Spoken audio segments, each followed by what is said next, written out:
घेतला ही घेता हा बघा चावत कोणी काय हा हा घेता बाय घेता घेऊ काय घेऊ काय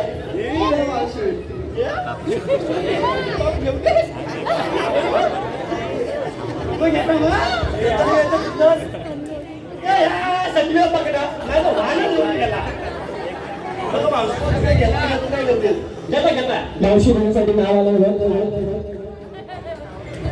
समीर खाडे यांच्याकडून मावशीसाठी खास 101 रुपयाचा पारितोषिक आलेला आहे. त्यांचं असं म्हणणं आहे मावशीने त्यांचं नाव घ्यायचं समीर खाडे. मावशी नाव ऐकलंच ना समीर खाडे. पप्पी दिली नाही म्हणून बसलो मी रुसून